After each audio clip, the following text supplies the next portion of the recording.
This is a tale of Croatian immigrants, an Italian family, and one city's undying love for oysters. They always said it was a brave man who ate the first oyster. And in this city, there's a gold standard when it comes to oysters. By the early 1800s, the Croatians began to move to southern Louisiana. It was really those Croatian immigrants that built that original oyster industry. Life was difficult, and most of the population resided in camps outside of settled areas. To their advantage, though, this put them in touching distance from something Croatians were quite comfortable with: open water. Fishing villages like Empire and Burras became hugely populated and were in an area known as Plaquemines Parish, which encompasses 70 miles of the Mississippi River, hundreds of waterways, and an incredible natural breeding ground for a vast array of seafood, including oysters. It's been given other names as well.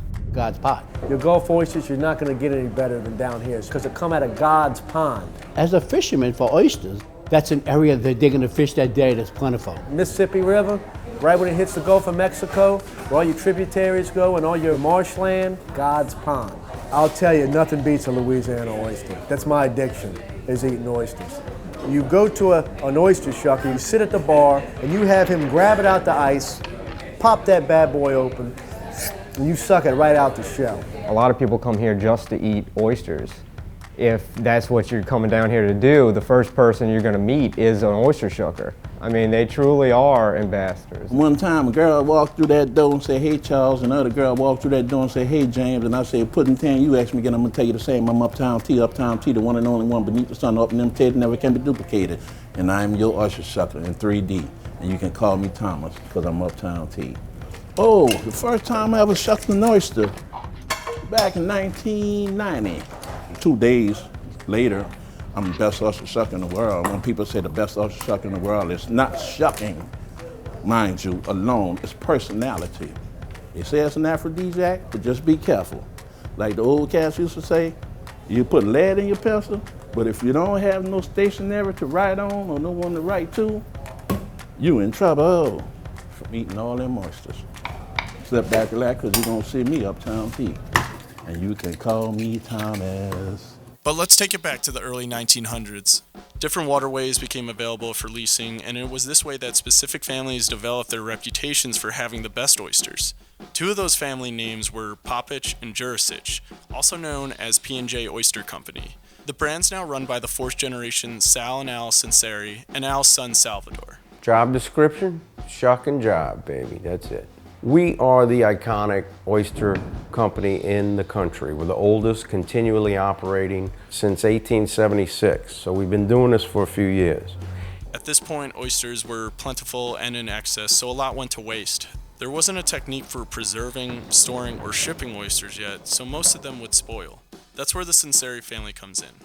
The Jurisics being our cousins, they bring oysters from down in Plaquemines, St. Bernard parishes up to the New Orleans area, the French market. Oysters ended up going to waste and would be thrown into the river. And what P&J did, they started to shuck oysters and can them. The oysters were landed right next to the bananas, and that was what the Sinceris were mainly involved with. The banana business? In the banana business. But they got to know each other. Our grandfather got into the business and had this great customer base where they shipped the oysters the exact same way as they shipped the bananas on Railway Express to big markets in New York City, Philadelphia, Illinois, and over into California. Yes, the banana was the key to the success of the oyster. The government would control seedling oyster beds and allow oystermen to take a certain amount to their leased plots where they would develop a unique flavor. It was also one of the earliest cases of the federal government protecting a local environment.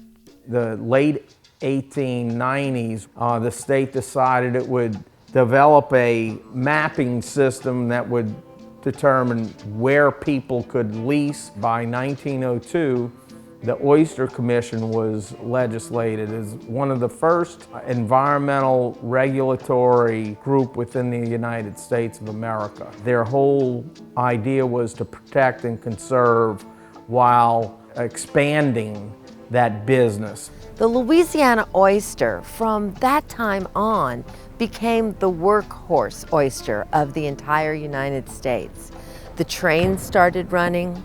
You were able to ship oysters refrigerated. It was very popular at that time in saloons to be served oysters free of charge so that you would continue drinking. Along the way, oysters became the universal food and were utilized by almost every culture in the Gulf and sparked some creative and everlasting dishes. Oysters Rockefeller was invented by Jules Alciatoire.